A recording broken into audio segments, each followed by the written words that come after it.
Commander Hana Kim walked out of the council meeting with heavy steps. The fate of humanity now rested on their decision to fight back against the Dralith Empire. Outside the meeting room, the night sky glowed with the lights of the alien ships, visible even from the underground base. "Commander, wait!" called a voice behind her. Dr. Jin, the head scientist, ran to catch up. "What did they decide?" "We fight," Hana said simply. "But we need a plan first. We can't just attack them with what we have." Dr. Jin nodded, his eyes tired but determined. "I've been studying the signals from their ships. There might be something we can use." They walked together to the command center, a large room filled with screens and busy officers. Maps of Earth showed red dots where the alien ships hovered. Over major cities, Moscow, New York, Beijing, London, each dot represented millions of lives at risk. "Bring up the Centauri data," Hana ordered. A young officer named Kang pulled up the files.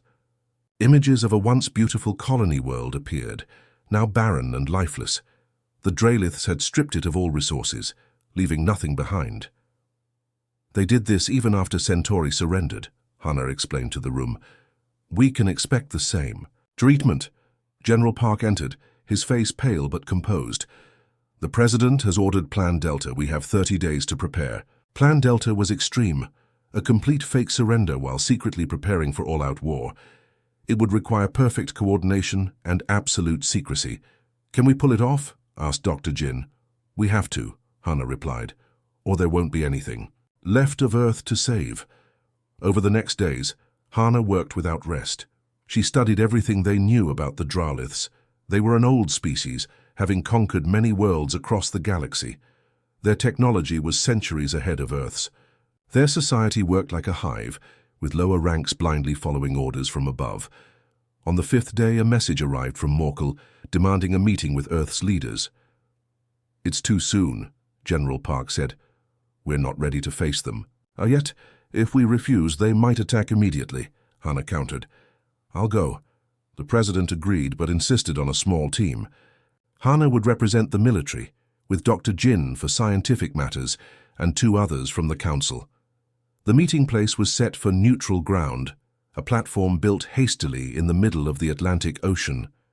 As Hana's helicopter approached, she saw the alien shuttle already there, floating above the water without making a sound. Morkel waited with 2 guards, all 3 towering over the humans. Up close, their grey skin had a metallic quality that seemed almost artificial. "Your response is taking too long," Morkel said without greeting.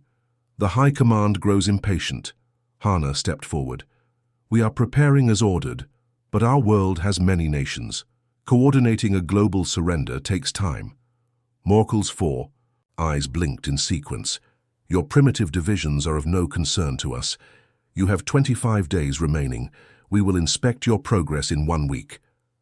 Dr. Jin spoke up, his voice carefully controlled. "We would like to understand our future. Role in your empire. What will happen to our people?" "You will serve as all lesser species must," Morkel answered. "The useful will work. The rest will be processed for resources." Hana felt cold despite the warm day. "Processed? Your biomatter contains elements valuable to the Empire. Those not selected for labor will contribute this way." Morkel spoke as if discussing the weather, not the slaughter of billions. The meeting ended quickly after that. On the helicopter ride back, no one spoke until they were well away from the platform. "They're going to kill us all," Dr. Jin finally said. "Just like Centauri." Hana nodded. "But now we know for certain, and that recording will convince any nation still thinking of really surrendering."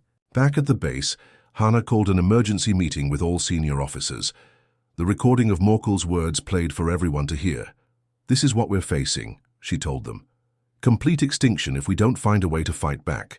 Every human life depends on what we do in the next 25 days. One officer raised his hand. "Commander, what about our nuclear weapons?" "Their ships have shields that can easily block nuclear blasts," Hana explained. "We need something they don't." "Expect." Dr. Jin stepped forward with a tablet. "I've analyzed their communication systems. They use a neural network to control their ships and weapons. If we could disrupt that network..." "How?" General Park asked. "I don't know yet," Dr. Jin admitted, but it's our best hope. Hana looked around the room at the faces of Earth's defenders. Fear was there, but also determination. We need to gather more information, she decided, and to do that, we need to get inside one of their ships. A young captain named Lee stood up. I volunteer, Commander. Others joined him, until Hana had a team of 12, the best they had. We start training tomorrow, she told them. This mission will probably be one way. That night, alone in her quarters, Hana looked at a photo of her family. Her parents, in their small house by the sea. Her brother with his new baby. All of them unaware of what was really happening, told only that the aliens came in peace.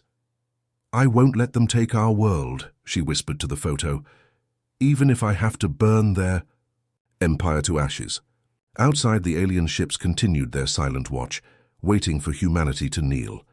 The blue light from the alien device cast strange shadows across Dr. Lee's face as he worked. For 3 days, he had barely slept, studying the small piece of Drylith technology they had recovered. His lab, hidden deep underground, was one of the few places still safe from alien eyes. Any progress? Asked Commander Hana Kim, entering the lab with 2 cups of coffee. Tae took one gratefully. Yes, this is not just a machine, it's partly alive. He pointed to tiny fibers inside the device. These connect directly to Drylith brains, their ships, weapons, even their doors, all controlled by thought. Can we use it? Hana asked. Not. Yet, our brains are too different. Tae turned the device, showing its glowing core. But I'm starting to understand how it works. That's something. Outside the lab, the world was changing fast. Drylith ships had landed in every major city. Their soldiers, tall grey figures in black armor, now walked human streets. They set up bases and control centers, beginning what they called the integration. Across the globe, small groups of humans prepared in secret. Farmers hid weapons under their fields. Teachers passed coded messages through their students. Doctors collected medicines. Everyone played their part in Operation Phoenix, humanity's last hope. In a small room under what was once a shopping mall, Hana met with her team. The fake surrender happens tomorrow, she told the 6 men and women sitting before her. All were top soldiers from different countries chosen for their skills. After that, we have one chance to get aboard their main ship. Captain Su looked up from cleaning his gun. How do we get in? Their security is tight. They're bringing in human workers to clean their living areas, Hana explained. They think we're too stupid to understand their technology. We'll go in as cleaners. The next day, world leaders signed papers of surrender in a ceremony broadcast around the world. Morkel stood watching, his 4 eyes blinking as humanity officially knelt before the Drylith Empire. What the aliens didn't see were the hidden signals in the broadcast, telling resistance groups that Phase 1 of Operation Phoenix was complete. 3 days later, Hana and her team lined up with 50 other humans outside a Drylith transport ship. All wore the grey clothes of workers. Guards checked each person, scanning them with handheld devices. Remember, Hana whispered to her team, keep your thoughts calm. Their scanners might pick up fear. When her turn came, Hana kept her mind focused on simple cleaning tasks as the guard waved the scanner over her. It beeped once, then the guard moved on. She was in. The ship was enormous inside, with high ceilings and strange curved walls. The humans were split into groups and led away by guards. Hana's group was taken to the lower levels to clean living quarters. Primitive beings, the guard said in broken English. Clean well or be punished. He left them alone with their cleaning supplies. As soon as he was gone, Hana pulled a small device from inside her shoe. It looked like a normal cleaning tool, but contained advanced technology from Ty's lab. She began scanning the walls, looking for data ports. In another part of the ship, Captain Su was doing the same. So were the others, all searching for ways to access the ship's systems. Found one, Hana whispered into her hidden communicator. She plugged her device into a small opening near the floor. Instantly, it began downloading information. Guards passed by twice, but each time the humans pretended to clean, hiding their real work. 4 hours into their shift, Hana's device beeped softly. Download complete. Getting off the ship was harder than getting on. One of their team, Private Quan, was stopped when a scanner found the hidden technology in his boot.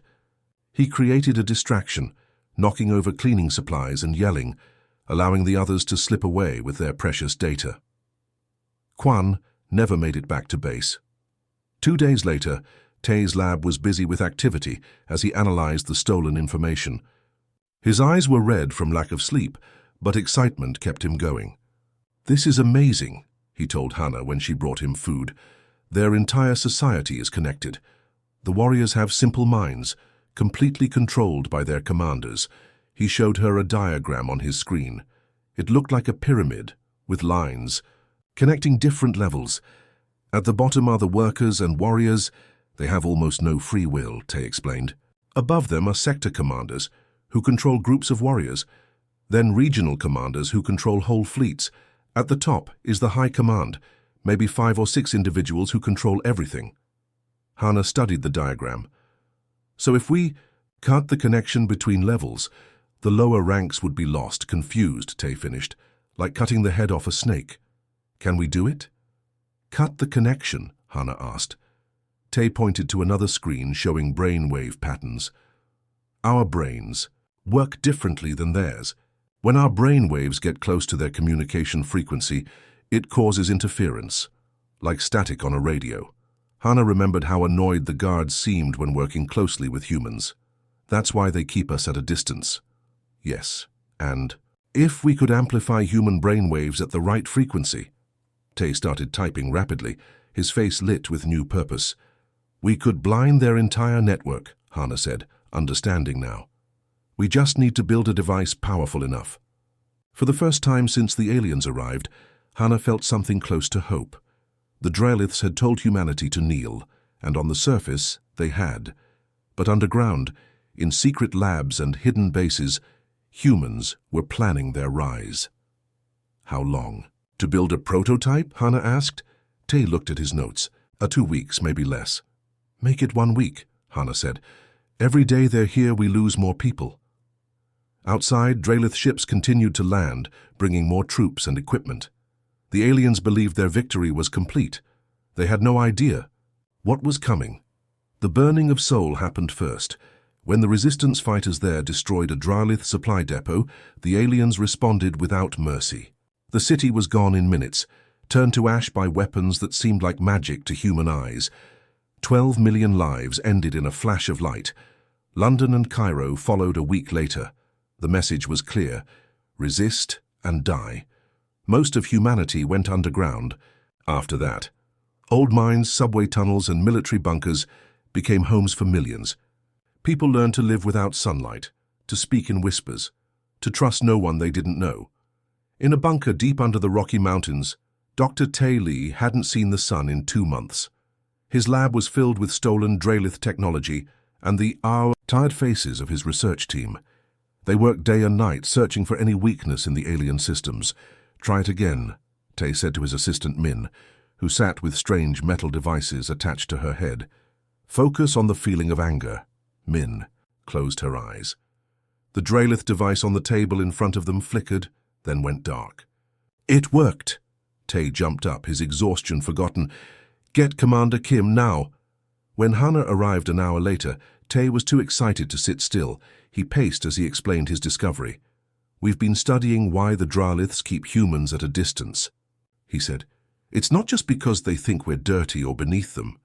It's because our brains hurt their systems." Hannah frowned. "What do you mean?" "Human brainwaves, especially strong emotions, create interference in their neural networks," Tay explained. "When broadcast at specific frequencies, our brainwaves are like static to them. It disrupts their connection to the hive mind." To demonstrate, Tay had Min sit with the brainwave amplifier again. When she focused her thoughts, the alien device across the room sputtered and died. "We can build portable versions," Tay said, "devices that broadcast human brain patterns at the right frequency to disable their tech and confuse their troops." For the first time in months, Hannah felt a spark of real hope. "How soon?" "We have a working prototype now. We can have 10 more in a week, hundreds in a month, if we get the parts." The meeting with other resistance leaders happened that night. Military commanders from around the world joined via secure channels. Many looked as tired as Hana felt, their faces thin from months of hiding and fighting. Intelligence officer Jun Park was the last to connect. His face appeared on screen, tension visible in his eyes. "I have important news," he said without greeting. "We've located their central command ship. It's orbiting Jupiter, coordinating the entire invasion force." He shared images taken by a hidden telescope at what had once been NASA. The pictures showed a massive ship, far larger than those that hovered over Earth. "All commands flow from there," John explained. "The High Command never leaves that ship." The room fell silent as everyone understood what this meant. They finally had a target. General Nam, one of the few high-ranking officers to escape, when Sol, Byrne, spoke first. "What good does this do us? We can't reach Jupiter. We barely have aircraft that can fly without being shot down." "Actually," Hana said, "we might have a way." She nodded to Tay, who explained his breakthrough with the neural disruptors. As understanding spread across the faces on screen, Hana stood and walked to the star map on the wall. "We can't just defend anymore," she said, tracing the distance between Earth and Jupiter. "For months we've been running and hiding. We've lost millions. If we keep fighting this way, we'll lose everyone." She turned to face the others. "We need to take the fight to them." The plan came together over the next days. It was desperate and dangerous, but no one had better ideas. They would capture Draelith. Transport ships, use the neural disruptors to disable the crews and fly to Jupiter. "It's a one-way trip," Jun warned during planning. "Even if we succeed, we probably won't make it back." "If we fail, there's nothing to come back to anyway," Hana replied. The next 2 weeks were filled with frantic preparation. Tai's team worked without rest, producing hundreds of neural disruptors. Fighter teams trained to use stolen Draelith weapons. Supply officers gathered food and oxygen for the long journey. 3 days before the mission was set to begin, a Draelith patrol discovered one of their hidden bases near what was once Vancouver. 30 resistance fighters died holding off the aliens, while hundreds of civilians escaped. That night, Hana couldn't sleep. She walked the quiet halls of the bunker, checking on preparations. In the training room, she found Captain Sue practicing with a Draelith energy weapon. "Oh, you should rest," she told him. "We leave soon." Sue lowered the weapon. "I keep thinking about my family and soul," he said quietly. There was nothing left to bury. Hana had lost people too. Everyone had. "That's why we have to do this," she said. "Not just for revenge, for the future." Later, alone in her small room, Hana studied the images of the Draelith command ship one more time. It seemed impossible that humans could attack something so powerful, so far from Earth. But they had no choice. The Draeliths had burned their cities and killed millions. They expected humanity to stay broken, to hide, and eventually die out. They didn't understand what they had created with their cruelty. Humans were good at turning pain into purpose, and now that purpose was clear: to take the stars back from those who thought they owned them. 3 days later, as the attack teams made final preparations, Hana addressed them one last time. The form. "Draeliths think they know humans," she told the fighters gathered before her. "They think they've seen our weakness, but they haven't seen our strength yet. It's time to show them." The stolen Draelith transport shuddered as it left Earth's atmosphere. Inside, 20 human fighters checked their weapons one last time. Commander Hana Kim watched from the front of the ship, her face showing no fear despite the dangerous mission ahead. 5 other teams are away," reported Captain Sue, looking at the communication screen. "All ships working perfectly." Their plan was simple but bold. 6 teams would attack different parts of the Draelith Empire at the same time. 5 teams would hit supply bases and communication centers. Hana's team would strike at the heart, the central command ship orbiting Jupiter. The journey took 3 days, 3 days of tight quarters and nervous waiting.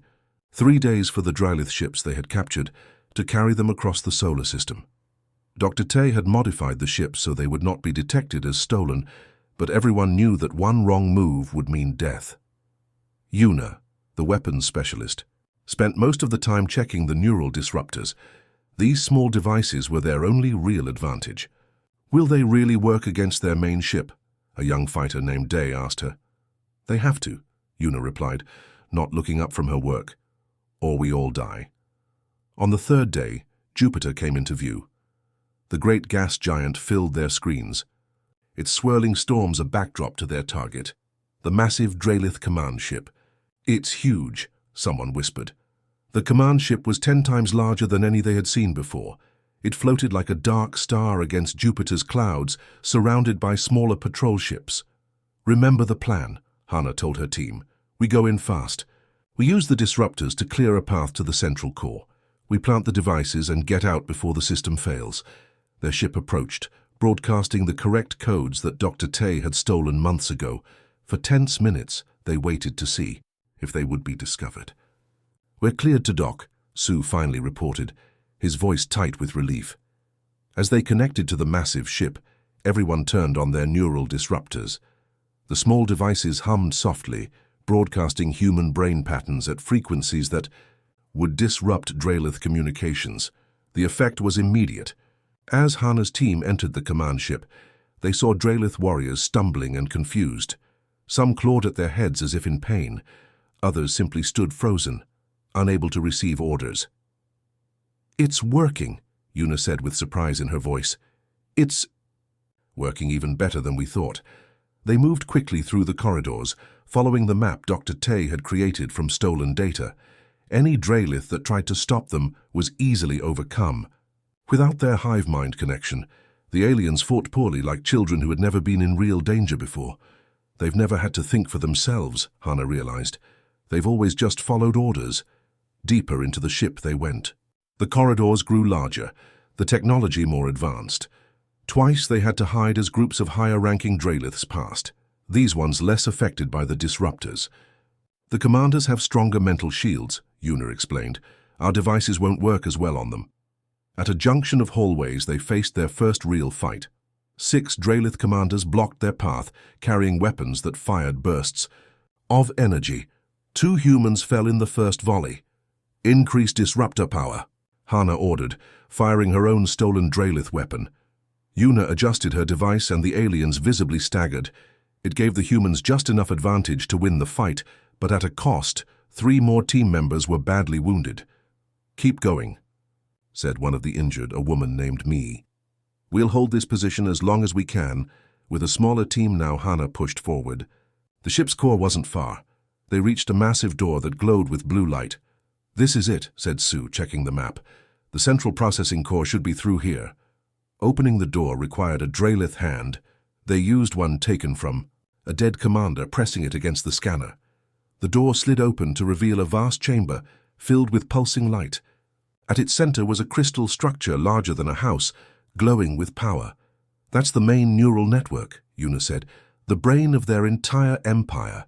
4 high commanders guarded it, each twice as tall as the regular Draliths. They turned. As the humans entered, their eyes glowing with anger. "Humans," one said, its voice deep and harsh, "you should not be here." "Set the disruptors to maximum," Hana ordered quietly. All at once, the remaining team members turned their devices to full power. The wave of human brain patterns hit the high commanders like a physical blow. They stumbled back, their mental connection to the network briefly cut. It gave the humans just enough time. They rushed forward, each carrying a modified disruptor, designed by Dr. Tay. These were not meant to temporarily disable, but to permanently destroy. "Place them at the base of the crystal," Hana shouted over the noise of the high commanders recovering. Una reached the crystal first, placing her device against it. Others followed, attaching their devices at different points. One of the high commanders recovered enough to fire its weapon.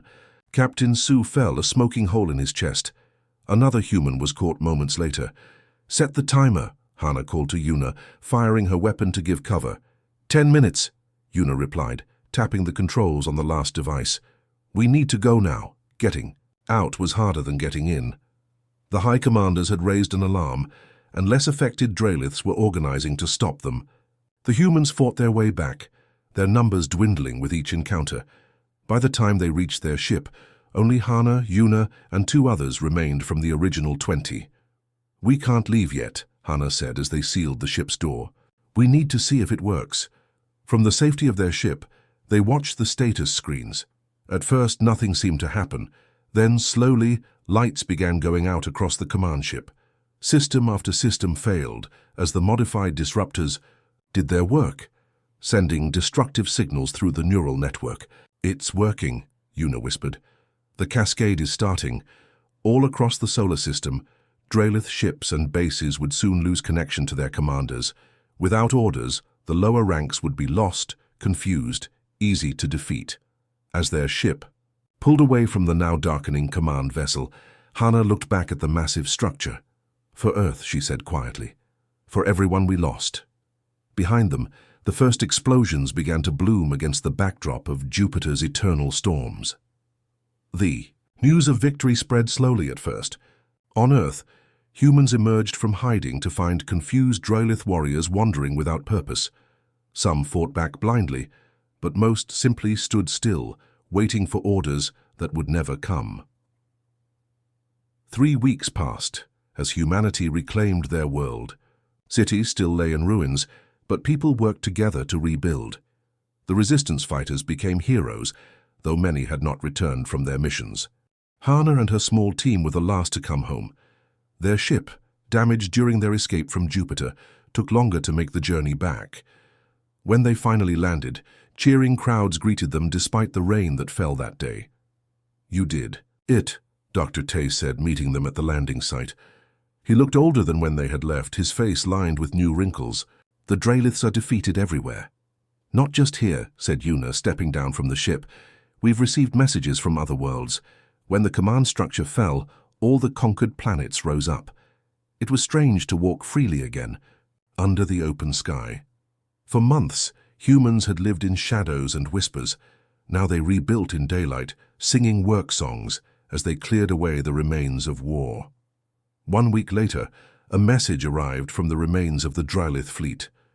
The surviving High Commander requested a meeting to discuss terms of surrender. The meeting place was set in what had once been Geneva. The city was mostly rubble now, but one government building remained standing. Hannah led the human delegation, along with leaders from around the world. The Dralith High Commander arrived with only 2 guards. He was taller than the others of his kind, with skin that had a golden tint rather than grey. His 4 eyes looked dull now, missing their usual glow. "You have broken something that stood for 10,000 years, he said when they sat down. His voice translator made the words flat and cold. "The Dralith Empire ruled 100 worlds. Now it falls apart because of one primitive species that should have been easy to conquer." Hannah met his gaze without fear. "Your mistake was thinking that being different meant being weak." The High Commander studied her. "Your species was meant to kneel," he said finally. "Humans don't kneel," Hannah replied. "Not to tyrants, not to gods, and certainly not to you. These are our terms. Complete withdrawal from Earth and all conquered worlds." The terms were simple. The Draliths would leave all planets they had taken. They would return to their home world and stay within their own star system. Any world that wanted independence would receive it. "And if we refuse?" the High Commander asked. Hannah placed a neural disruptor on the table between them. "Then we finish what we started." The Dralith leader stared at the small device for a long moment. Then he pressed one long finger to a symbol on his armor. "Very well. We accept your terms." In the days that followed, ships left Earth's orbit, one by one. The Dralith occupation that was meant to last forever ended after just 5 months. But humanity's story was just beginning. Messages arrived from other worlds, sent by species the Draliths had conquered long ago. They had heard of the humans who fought back and won.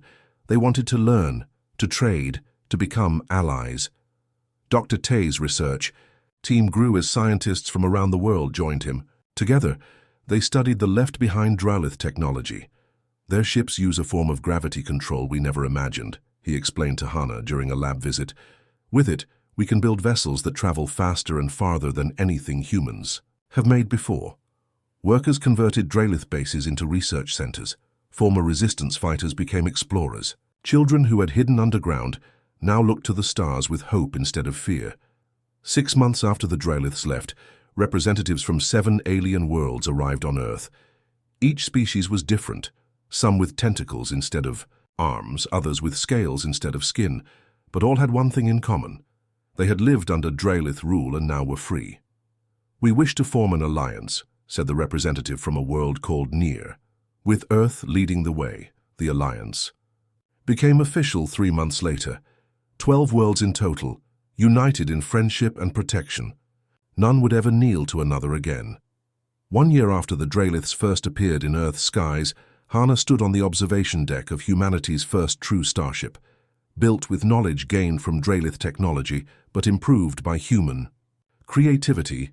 The ship gleamed silver against the blackness of space.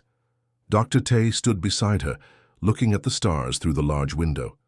"Did you ever think we would be here?" he asked quietly. "A year ago we were hiding underground, hoping just to survive another day." "No," Hana admitted, "but humans are good at surprising themselves."